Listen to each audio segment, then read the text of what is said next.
Elias was mid-disaster, as usual, juggling a cup of coffee that had decided to imitate molten metal, and a malfunctioning replicator that insisted it knew better than him how caffeine should taste, when the shimmer appeared. At first, he thought it was a trick of the station's faulty gravity panels. He'd seen them make the cafeteria floor ripple like liquid, but this was different. The air itself seemed to hum, vibrating in a rhythm that bypassed his ears and tickled his bones. Then she stepped through, the alien girl, her form almost startlingly human but not quite. Her ears were long and elegant, tapering to points that twitched as though detecting some invisible frequency in the room. Her eyes, shifting subtly in color from violet to amber, seemed to pierce through him, and for a moment he wondered if he was being scanned for hidden weaknesses, or worse, poor taste in coffee. "You're with me or you're with them," she said, voice smooth but carrying an edge like steel tempered in liquid starlight. Elias blinked. He wasn't sure whether to bow, run, or make a sarcastic remark. He settled on the last, muttering, "And here I was hoping to get through Tuesday without existential choices." Her ears flicked. There was a twitch of amusement there, almost imperceptible but enough to unsettle him. She didn't smile, not yet, but he sensed she appreciated the effort, or at least found it mildly interesting. Before he could ask what she meant by them, a holographic projection bloomed in the air between them, glowing with maps and schematics that twisted in impossible geometries. Two paths, two futures. One marked with swirling red lines, dangerous and immediate, the other calm and blue, promising safety if he could stomach the moral compromise. Elias' hand hovered over his coffee cup as if it might provide guidance. "Safety, danger, or moral ambiguity," he muttered aloud. "Great. Just my luck." The alien girl's ears flicked again. He couldn't tell if that was impatience or curiosity. "You're joking," she said. "In the face of interstellar conflict, you joke." He shrugged. "Somebody has to, why not me?" She studied him, the shifting colors of her eyes reflecting the chaotic glow of the holographic paths. He wondered if her long ears acted like mood indicators, subtle as antennae, flaring with irritation or amusement. There was a moment, absurd and human, when he wished he could see her sneeze just to check if the ears would fold or twitch. He caught himself and cursed under his breath. "I don't have time for hesitation," she said, stepping closer, and the air shimmered around her in a faint ripple. Elias stumbled back a step, catching his chair as if gravity had suddenly decided to audition for a circus. "Time," he whispered, "clearly not your strong suit either." Her lips quirked just slightly. "You'll need to choose." He looked at the red path, he looked at the blue, he looked at the coffee. The coffee stayed lukewarm. He considered throwing it at her just to break the tension, but wisely decided against it, though not without imagining the look on her face if he did. "So, one path probably kills me, the other probably kills me less, right?" Her ears twitched more noticeably, leaning forward like they were trying to eavesdrop on his thought process. "One path secures survival and alliance," she corrected. "The other betrays you to the ones who would see you crushed under their ambitions." He rubbed his temple, already feeling the headache coming. "And the coffee," he said, gesturing vaguely, "where does it fit in?" "Coffee is optional," she replied. Elias snorted, the sound echoing oddly in the station's hollow hallways. "Of course it is." He studied her a moment longer. She moved with a grace that made zero sense to his human eyes, light on her feet yet solid in a way that suggested she could twist the laws of physics if she wished. Her ears, elegantly tapering, gave her an air of alertness and sophistication he didn't know how to compete with. He had only two choices: trust her or end up on the wrong side of a galactic war. "I guess," he said finally, trying to sound braver than he felt, "I'll go with you. Seems less likely to get me killed immediately." She tilted her head, her long ears twitching almost quizzically. "Pragmatic," she observed. "I'm also charming," he added, "sometimes." She didn't respond. He suspected this was a victory of sorts. The holographic map pulsed once, acknowledging his decision. The shimmer in the air deepened, wrapping around him as though the station itself had grown curious. "Good," she said. "We leave in moments. There's no time to waste." Elias glanced down at his coffee. "You sure about that? Because I have a slightly heroic liquid to finish here." She didn't flinch, didn't comment, but her ears quivered in a way that made him think she found him irritatingly amusing. That was enough, in some strange, human alien way, to settle him. And just like that, with coffee lukewarm in hand and a choice made with a mix of terror and sarcastic bravado, he followed her through the portal. The hum of the station faded, replaced by a sensation of slipping through dimensions, as if reality had decided to fold over itself like paper.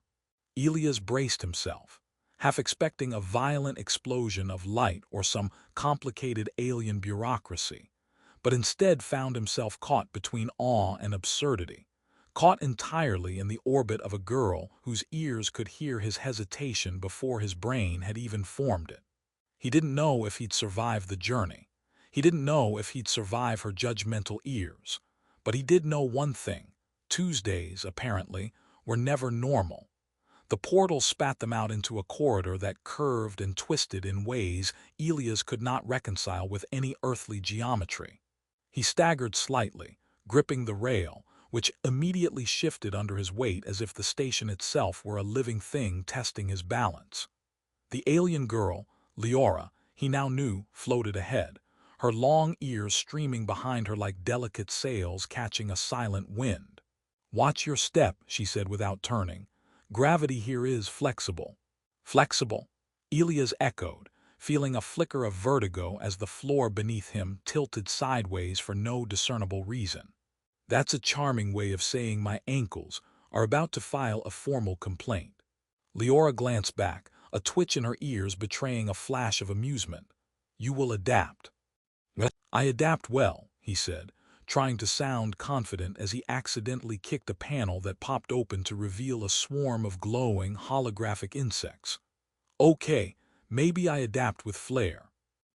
The insects darted around, projecting small maps and icons in midair before dispersing like sparks from a firework. Leora's ears twitched in what he interpreted as irritation, though it could just as well have been awe. "They assist with navigation," she said. "Pay attention." Elias squinted at the projections, trying not to trip over a floor that briefly became ceiling. "Assisting me in the most terrifying way possible," he muttered. Leora didn't respond. Her ears flicked rhythmically, giving him the sense she was mentally calculating exactly how much longer she could let him complain before he became a danger to both of them. As they moved deeper into the station, the architecture shifted from crystalline spires to flowing, organic curves that seemed to breathe. Elias swore he saw a hallway pulse, contracting and expanding like a living lung. "You sure this place isn't sentient?" he asked. "It is," Leora replied calmly, "in a sense. And it hates humans," he quipped, "or at least me." She didn't laugh, but her ears twitched in a way that suggested she found the joke mildly entertaining. Elias took this as encouragement, or at least permission to keep joking. It was safer that way. They arrived in a room that seemed to defy dimensions entirely. Screens, or something like them, hovered in midair, displaying multiple realities at once. Leora moved with fluid precision, adjusting controls with gestures that made the air ripple in gentle waves. "The mission begins here," she said. "We are monitoring the faction's movements. They are more cunning than we anticipated." Elias leaned against a console, watching images flicker and shift. "By more cunning, do you mean they'll probably eat me first, or is there a debate about it?" "They will prefer to manipulate you," Leora corrected, ears twitching as if impatient with his sarcasm. "Eating is inefficient." "I see," he said. "Efficiency, always the enemy's strongest weapon, got it."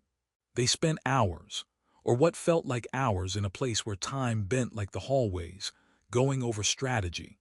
Leora's patience with him was remarkable, only occasionally punctuated by a twitch of her ears or a sigh that vibrated through the air. Elias tried to absorb it all, though he still managed to spill a hollow coffee, an alien approximation of the beverage he loved, onto a console, prompting a cascade of data projections that danced like tiny fireworks. Sorry, he said. Celebrating, I always celebrate by ruining equipment. You will learn, Leora said, a note of dry humor creeping into her voice. Or you will break everything. They trained in a simulator that twisted space like a Mobius strip. Elias fell through floors, bounced off walls, and somehow managed to flip himself upside down while Leora moved effortlessly through the shifting reality. I think I've invented a new way to fail, he said as he landed with a thud. Should I patent it? You should not, Leora replied, ears twitching in what he now recognized as subtle laughter. It has limited commercial appeal. Despite the chaos, Elias began to notice small, almost tender things about her. When she adjusted the controls, her long ears brushed against his arm, sending a shiver that had nothing to do with the station's fluctuating gravity. When she explained strategy, her eyes softened briefly, as if trying to make the incomprehensible slightly understandable for him. It unnerved him more than the zero-gravity corridor ever could. A sudden alarm interrupted his daydreams. Red lights pulsed as a warning icon appeared. Someone, or something, was approaching. Leora moved immediately, guiding him to a hidden compartment in the wall that slid open smoothly, revealing an alcove barely large enough for him. They can't see us here, she whispered, ears quivering in tension. Who they this time? He asked, peering through a small viewport. The faction we warned you about, she replied, her voice quiet but sharp. They are relentless. Elias peeked out, only to see a squad of enemies who looked human enough to fool a casual observer, but their movements were too precise, too synchronized. They look like humans, but not like humans, he muttered. That's terrifyingly accurate. They are skilled, Leora said, a hint of pride in her tone despite the danger. Her ears flexed slightly forward, a subtle signal Elias had come to interpret as determination. Elias swallowed, trying to steady his nerves. Well, at least if they're accurate, maybe they can also appreciate my sense of humor. He attempted a wink, but the zero-gravity angle made it look more like a spasmodic eye twitch. Leora's ears twitched in what he hoped was amusement, not judgment. For the first time since he had stepped through the portal, Elias realized the gravity of his choice. Not just the physical gravity that refused to behave, but the weight of aligning with Leora against a faction that could end both their worlds if he faltered. And yet, in the midst of danger, the absurdity of slipping in and out of gravity, dodging enemies, and accidentally spilling hollow coffee made the tension almost bearable. He grinned despite himself, thinking that maybe interstellar war, while terrifying, could also be ridiculous enough to survive if he kept his wits and his humor intact. And through it all, Leora's ears twitched, her eyes flickering between violet and amber, silently acknowledging him, not just as a human, but as someone who might just be stubborn enough to matter. The corridor rippled beneath their feet as if reality itself were sighing in anticipation. Elias followed Leora through the labyrinthine station, his senses stretched to the limit by twisting hallways, gravity that flickered like a broken light, and alarms that pulsed in rhythm with his racing heartbeat. The enemy faction had cornered them near the core of the station, a place where physics bent so fluidly that walls became floors, and floors occasionally tried to swallow unwary feet. He stumbled, caught himself, and muttered, "Well, at least it's consistent in being inconsistent." Leora's ears twitched sharply, and for a moment he thought she might flick him into orbit just to punish the sarcasm, but instead she allowed herself a tiny, almost imperceptible smile. They reached a control chamber overlooking the core, a massive sphere of collapsing energy contained by delicate alien fields. Leora's hands moved like liquid over the controls, manipulating time fragments in short bursts to slow certain segments of the collapsing core, giving them a tactical advantage. Elias tried to mimic her, but ended up spinning a console into the air and nearly launching himself into the energy field. "Note to self," he panted. "Gravity is optional, but survival is mandatory." Focus, Leora said, her voice calm, ears flicking with precise attentiveness. You can't win by panicking. He took a deep breath, tried again, and this time managed to manipulate a time fragment with enough accuracy to freeze an approaching enemy squad, just long enough for them to slip past. Hey, he said with mock triumph, I did it. Time manipulation, 50% genius, 50% sheer panic. Her lips curved slightly, and Elias dared to think he saw amusement in her shifting eye colors. Your panic is occasionally useful, she admitted. Do not make a habit of it. As they navigated closer to the station's core, the enemies discovered their trail and pressed harder. Holographic projections of the faction's leaders flickered around them, attempting to sow fear and confusion. Elias grinned, feeling the familiar rush of adrenaline mixed with absurdity.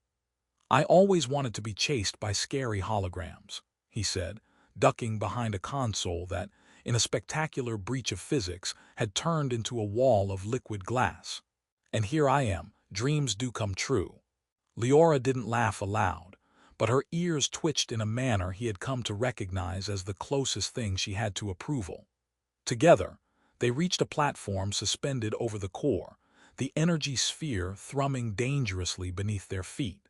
This is it, Leora said, voice low. The faction will not stop until the core is under their control. We have one chance. Elias swallowed. He could see the swirling energy of the core, its pulse a dangerous heartbeat that might end everything if mishandled. And yet, looking at Leora, he realized something crucial. He had changed. He was no longer just a flustered, sarcastic human stumbling through alien corridors.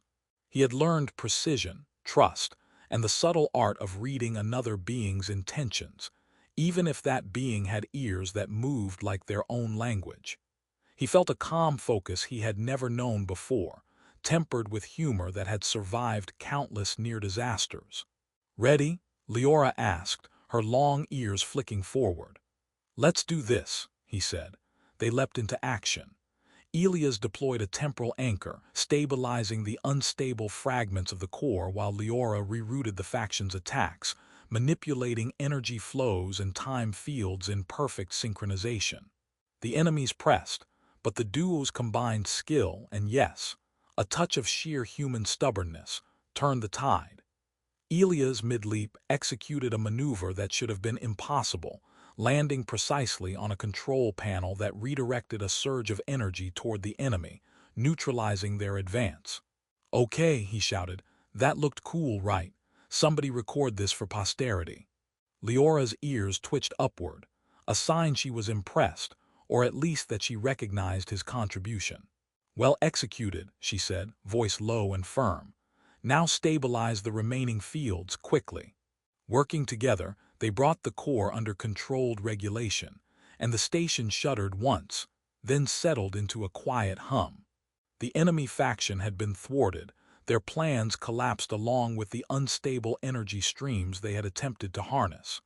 Elias sank against a console, laughing in relief. And they said Tuesdays were boring.